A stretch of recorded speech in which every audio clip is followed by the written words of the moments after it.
The language of metaphysical experience there is an area of human experience for which we do not have any really suitable name in our Western languages. For while it is basic to such matters as religion, metaphysics, and mysticism, it is not identical with any one of them. I refer to the perennial type of experience, which is described as a more or less immediate knowledge of God or of the ultimate reality, ground, or essence of the universe, by whatever name it may be represented.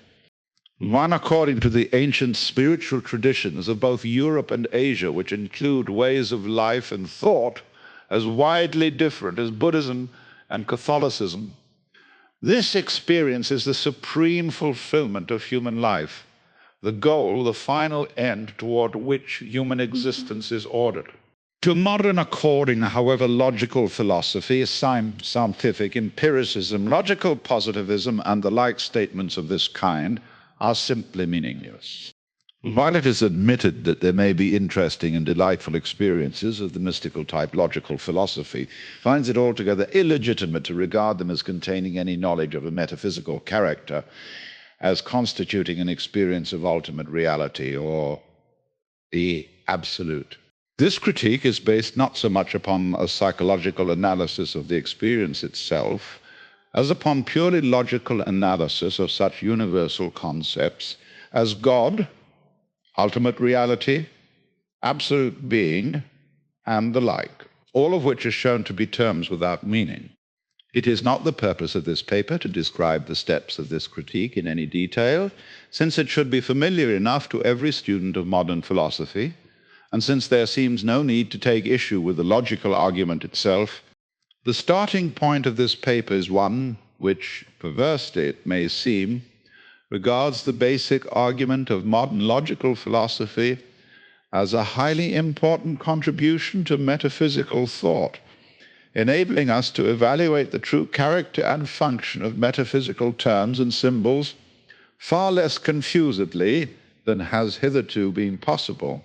This evaluation, however, is not the sort of de-evaluation which the individual exponents of logical philosophy, such as Russell Iyer and Reichenbach, propose for the positive contribution of logical philosophy to metaphysics and religion has been obscured by the fact that such exponents were not content to be logicians. Because of a certain emotional bias against religious or metaphysical points of view, this logical critique has been used as an instrument in a polemic, even a propaganda with emotional rather than logical motivations. It is one thing to demonstrate that the concept of being is without logical meaning. It is quite another to go on to say that this and similar metaphysical concepts are not philosophy but poetry, where the term poetry carries a very strongly implied pooh-pooh. The implication is that the poetry of religious and metaphysical symbols may be cause or effect of very exquisite and inspiring emotional experiences. But these, like the arts in wartime, are among the non-essentials of life. The serious philosopher regards them as charming toys, as means of decorating life, not of understanding it, in somewhat the same way as a physician might adorn his office with a medicine mask from the South Seas. All this is merely damning with faint praise. While the exponents of logical philosophy have on their side sought to devalue the insights of metaphysics and religion, the would-be defenders of faith have for the most part looked around somewhat ineffectually for means of defeating logical philosophy at its own game. On the whole, the more successful counterattack has seemed to be returning one pooh-pooh for another, as, for instance, the quip that Abaya, Reichenbach and company have exchanged philosophy for grammar. Yet, in the context of Western philosophy and religion, this situation is not at all surprising, for we have always been under the impression that religio-metaphysical statements are of the same order as scientific and historical statements. We have generally taken it for granted that the proposition there is a God is a statement of the same kind as there are stars in the sky. The assertion about all things of being has always seemed to convey information, in the same way as the assertion that all men are mortal. Furthermore, the universe was made by God has seemed as much a statement of the historical type as that the telephone was invented by Alexander Graham Bell. Dr. F.S.C. Northrop is thus perfectly correct in pointing to the essential similarity between science on the one hand and the Hebrew Christian religious tradition on the other, insofar as both are concerned with truth as a structure of objective reality, whose nature is determinate, even if unseen. Indeed, the scientific spirit has its historical origins in the type of mentality which is concerned to know the supernatural and the unseen in terms of positive propositions, which wants to know what facts lie beneath the surface of events. Thus, Christian theology and science stand in somewhat the same historical relation as astrology and astronomy, alchemy and chemistry, both constituting a body of theory to explain the past and predict the future. 2. But Christianity did not disappear with the alchemists. Since the rise of modern science, theology has played a most problematic role. It has taken many different attitudes to science, ranging from denouncing it as a rival doctrine, through conciliation and adaptation, to a sort of withdrawal in which it is felt that theology speaks of a realm of being inaccessible to scientific inquiry. Throughout there has been the general assumption on the part of both theologians and scientists that the two disciplines were employing the same kind of language and were interested in the same order of objective determinate truths.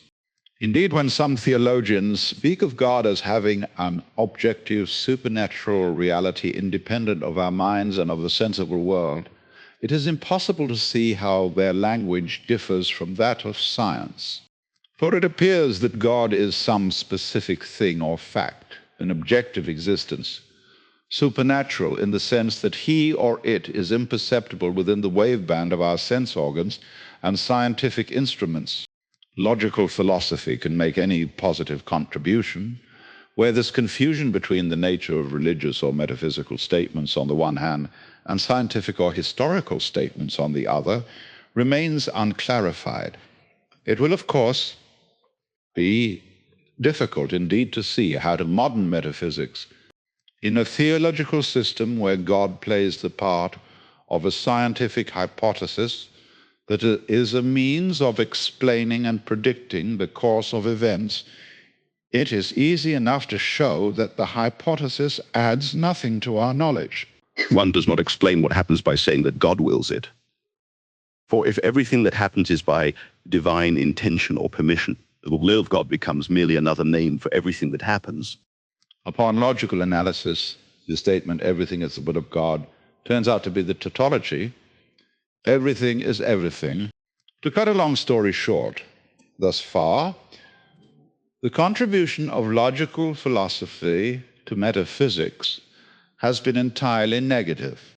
The verdict seems to be that under logical scrutiny, the entire body of metaphysical doctrine consists either of tautology or nonsense. But this amounts to a total debunking of metaphysics only as it has been understood in the West, as consisting of meaningful statements conveying information about transcendental objects. Asian philosophy has never been of the serious opinion that metaphysical statements convey information of a positive character. Their function is not to denote reality as an object of knowledge, but to cure a psychological process by which man frustrates and tortures himself with all kinds of unreal problems. To the Asian mind, reality cannot be expressed. It can only be known intuitively by getting rid of unreality, of contradictory and absurd ways of thinking and feeling. The primary contribution of logical philosophy in this sphere is simply the confirmation of a point which has long been clear to both Hindus and Buddhists, though perhaps less widely realized in the Christian tradition. The point is that the attempt to talk about, think about, or know about ultimate reality constitutes an impossible task, If epistemology is the attempt to know what knows, and ontology the attempt to define isness, they are clearly circular and futile procedures, like trying to bite one's own teeth. In a commentary on the Kena Upanishad, Shankara says, now a distinct and definite knowledge is possible in respect of everything capable of becoming an object of knowledge, but it is not possible in the case of that which cannot become such an object. The later Brahman for, it is the knower, and the knower can know other things, but cannot make itself the object of its own knowledge. In the same way that fire can burn other things, but cannot burn itself. In the same way, the Brihadanyaka Upanishad says, thou couldst not see the seer of sight. Thou couldst not hear the hearer of hearing, nor perceive the perceiver of perception. Now know the knower of knowledge. Two, or in the words of a Chinese Buddhist poem, it is like a sword that wounds but cannot wound itself, like an eye that sees but cannot see itself. Three, a similar difficulty exists for physics in any attempt to investigate the nature of energy, for there is a point at which physics, as much as metaphysics, enters the realm of tautology and nonsense because of the circular character of the task, which it attempts to study electrons with instruments which are, after all, electrons themselves. At the risk of quoting a source which is somewhat passé, the classical statement of this problem is in Eddington's Nature of the Physical World, we have perhaps forgotten that there was a time when we wanted to be told what an electron is. The question was never answered, it just fancy where. Something unknown is doing, we don't know what, you said like this. My writing is a novel and my romansel end. The pungus of a knee-sized taste. It could admit that the matter which well had not undergone ran away at all. It runs in the lecture chanted prison. There are just on my toil. And word is a lead at hand. When you start off and the religion and finally read it, he has to go ahead and providing a prestige. Something unknown is doing, we don't know what's what outcome. Maybe we know. Something unknown is doing, we don't know what's what out. We lean on yourself against fighters. Something unknown is doing. It once everybody right by her. Something unknown is doing, we don't know what's what out. And the end is like you've said, something unknown is doing, we don't know what's what out. Can't look at it. In that, you call them over, they've got a jelly that leaf like right about. You're making no on hating, brother. You've forgotten the Lord space. Something unknown is doing, we don't know what's what out. The Perry's known, if they would bang a good page, you try this. And something unknown is doing, we don't know what. That is what our theory amounts to. It does not sound a particularly illuminating theory. I have read something like it. Elsewhere, the slippy toes the gyre and gimbal in the wave is the same suggestion of activity. They're the same indefiniteness as to the nature of the activity and of what it is that is acting. Seal Zapling goes on to point out that despite this indefiniteness, physics can get results because the electrons, the unknowns within the atom, are countable. 8 slithy toes gyre on gimbal in the oxygen wave, 7 in nitrogen. By admitting a few numbers, even Jabberwocky may become scientific. We can now venture on a prediction: if one of its toes escapes oxygen, will be multiple entry and nib. And then can is all say any out. I don't know. Well, I didn't want them. But more than I can't walk away. They must do anything. Ain't the problem. Get her. But I'm one of them. And fucking you start off. not really familiar or unreal use the heavenly. I find it for fun. 15 from violations, Neil's relations department It would not be a bad reminder of the essential unknownness of the fundamental entities of physics to translate it into Jabberwocky, provided all numbers, all metrical attributes are unchanged, it does not suffer in the least. 5. The point which emerges is that what we are counting or measuring in physics, and that what we are experiencing in everyday life as sense data, is at root unknown and probably unknowable. At this point, modern logical philosophy dismisses the problem and turns its attention to something else, on the assumption that the unknowable need not and cannot concern us further. It asserts that questions which have neither the physical nor the logical possibility of an answer are not real questions, but this assertion does not get rid of the common human feeling that such unknowns or unknowables as electrons, energy, existence, consciousness, or reality are in some way queer. The very fact of not being able to know them makes them all the stranger. Only a rather dry kind of mind turns away from them. A mind interested in nothing but logical structures, the more complete kind of mind which can feel as well as think, remains to indulge the odd sense of mystery which comes from contemplating the fact that everything is at base something which cannot be known. Every statement which you make about this something turns out to be nonsense. And what is specially strange is that this unknowable something is also the basis of that which otherwise I know so intimately myself. We put a man has a peculiar passion for order and logic, such that for him the entire significance of life consists in putting experience into order. What is ordered is predictable, and thus a basis for safe bets.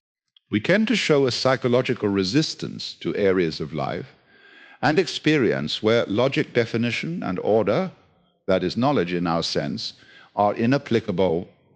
For this type of mind, the realm of indeterminacy and Brownian movements is frankly embarrassing, and the contemplation of the fact that everything is reducible to something we cannot think about is even disquieting. There is no real reason why it should be disquieting, because our inability to know what electrons are does not seem to interfere with our capacity to predict their behavior in our own macroscopic world. The resistance is not based on some fear of an unpredictable action, which the unknown may produce, although I suspect that even the most hardened logical positivist would have to admit to some odd feelings in face of an unknown called death. The resistance is rather the fundamental unwillingness of this type of mind to contemplate the limits of its power to succeed order and control. It feels that if there are areas of life which it cannot order, it is surely reasonable, i.e., orderly, to forget them and turn to areas of life which can be ordered so that the sense of success of the mind's own competence can be maintained. The contemplation of these intellectual limitations is for the pure intellectual a humiliation. But for the man who is something more than a calculator, the baffling is also the wonderful. In the face of the unknowable, he feels with Goethe that the highest to which man can attain is wonder, and if one phenomenon makes him wonder, let him be content. Nothing higher can it give him, and nothing further should he seek for behind it. Here is the limit. In the type of metaphysical or mystical experience which we are discussing, this feeling of wonder, which has all kinds of depths and subtleties, is one of two major components.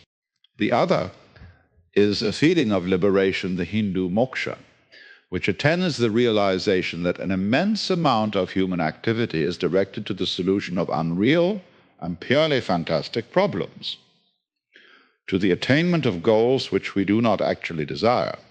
And epistemology Our speculative metaphysics ontology, the intellectual aspects of fantastic problems, which are basically psychological and by no means confined to persons of a philosophical or even religious turn of mind, as already indicated, the essential nature of this kind of problem is circular. The attempt to know the knower, to make fire burn fire. This is why Buddhism speaks of release, nirvana, as deliverance from the wheel, and of seeking reality as like looking for an ox when you are riding on one. The psychological basis of these circular problems becomes clear when we look into the assumptions upon which, for example, the problems of ontology are based. What the premises of thought and feeling underlie men's efforts to know being, existence, or energy as objects. Clearly, one assumption is that these names refer to objects, an assumption which could not have been made if there were not beneath it the further assumption that I, the knowing subject, am somehow different from being the supposed object. If it were perfectly clear that the question, what is being, is in the final analysis the same question as what am I, the circular and futile character of the question would have been obvious from the beginning, but that it was far from clear is shown by the fact that metaphysical epistemology could ask the question, what am I? Or what is that which is conscious? Without recognizing a still more obvious circle, roughly. Questions of this order could be taken seriously only because of some non-logical feeling of the need for an answer. This feeling, common perhaps to most human beings, is surely the sense that I, the subject, am a unique, isolated entity. There would be no need whatsoever to wonder what I am, unless in some way I felt strange to myself. But so long as my consciousness feels strange to cut off and separate from its own roots, I can feel meaning in an epistemological question which has no logical sense. For I feel that consciousness is a function of I not recognizing that I, the ego, is just another name for consciousness. The statement, I am conscious, is then a concealed tautology, saying only that consciousness is a function of consciousness. It can escape from this circularity upon the sole condition that I is taken to mean very much more than consciousness or its contents. But in the West, this is not a usual use of the word. We identify I with a conscious will and do not admit moral authority or responsibility for what we do unconsciously and unintentionally, the implication being that such acts are not our deeds, but merely events which happen within us. When I is identified with consciousness, man feels himself to be a detached, separate, and uprooted entity, acting freely in a void.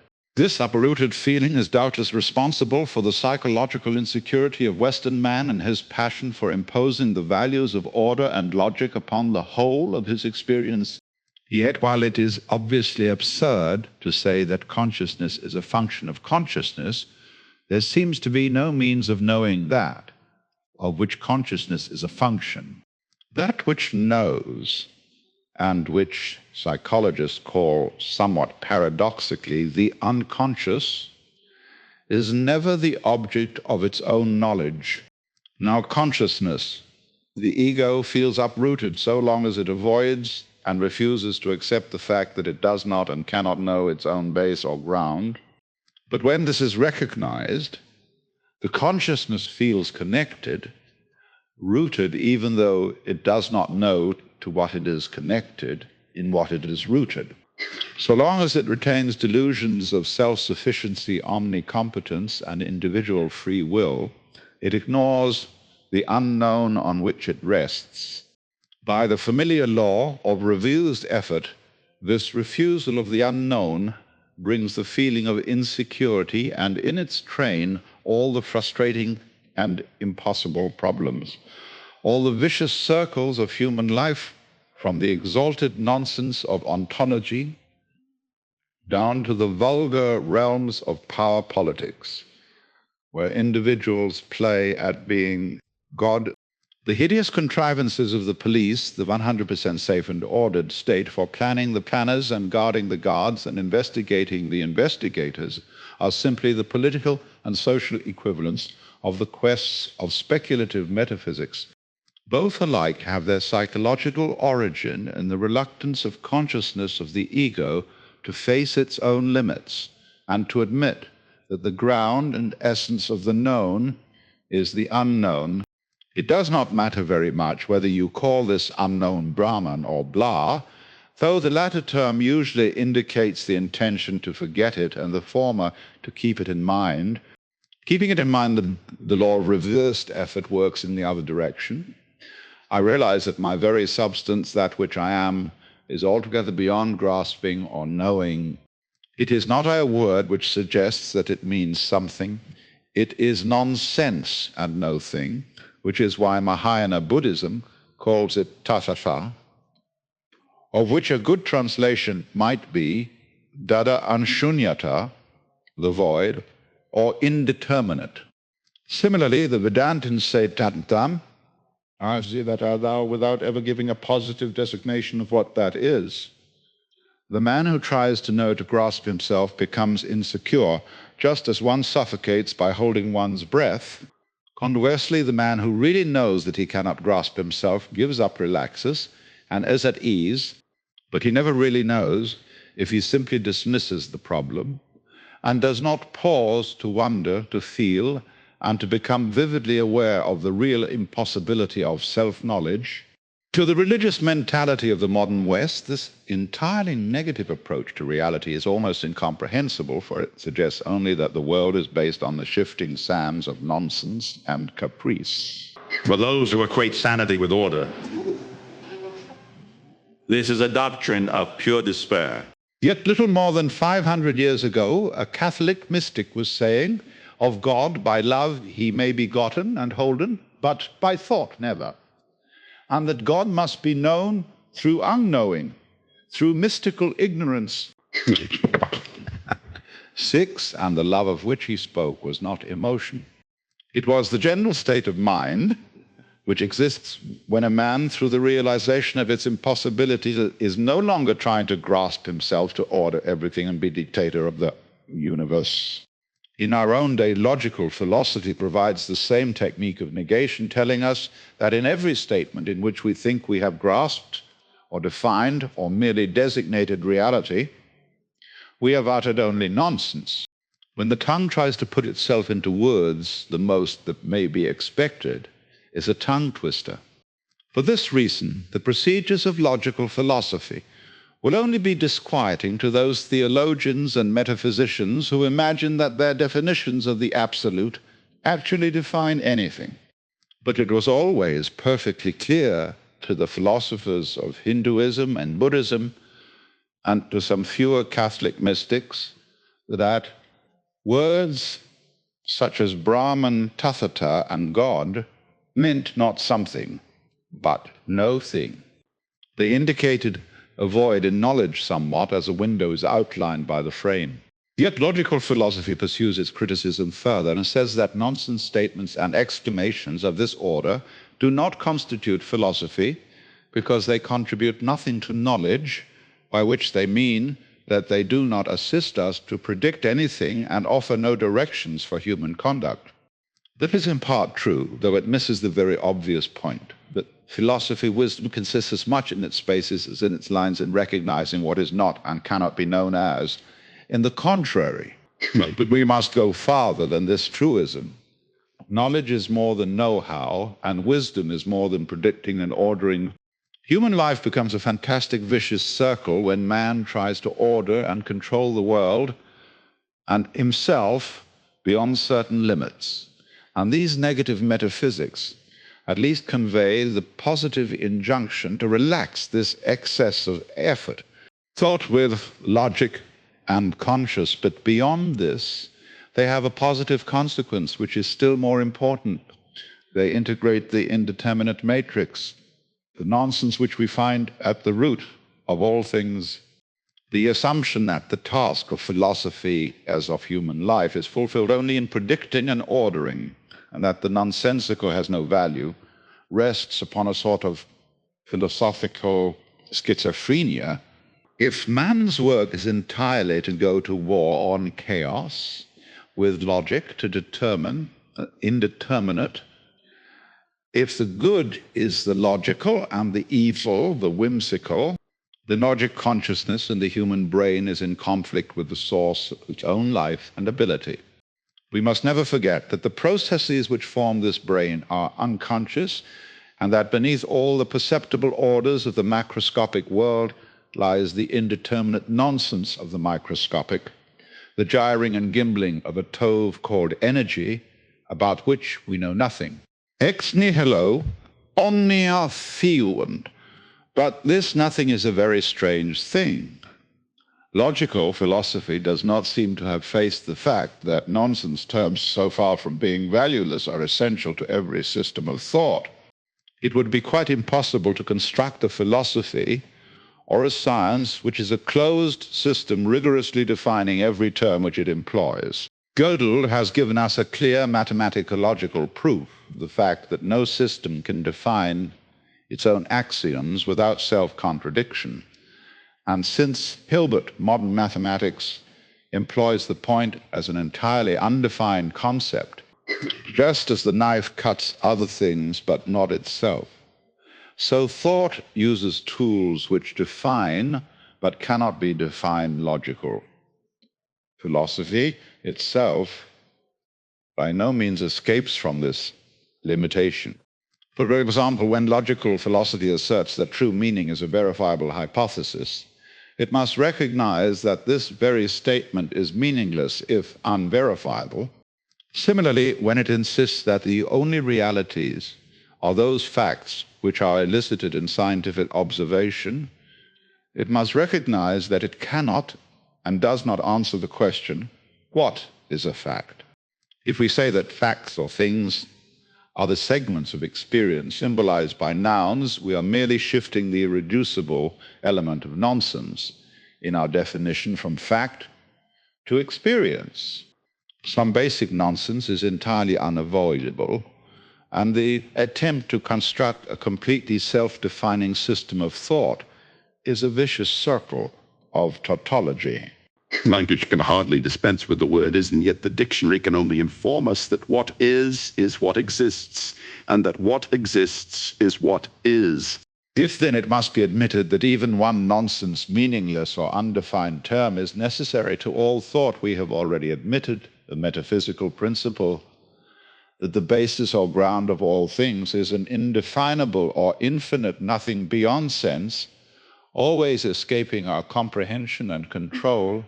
This is the supernatural in the proper sense of what cannot be natured or classified, and the immaterial in the sense of what cannot be measured, metered, or mattered.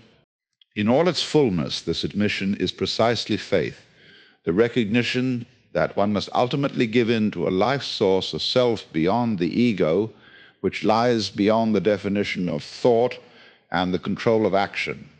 Belief in the popular Christian sense falls short of this faith, since its object is a God conceived as having a determinate nature. But to the extent that God can be a known object of definite nature, he is an idol, and belief in such a God is idolatry. Thus, in the very act of demolishing the concept of the absolute as a what or fact about which meaningful statements and determinations can be made logical, philosophy has made its most vital contribution to religious faith at the cost of its antithesis, religious belief.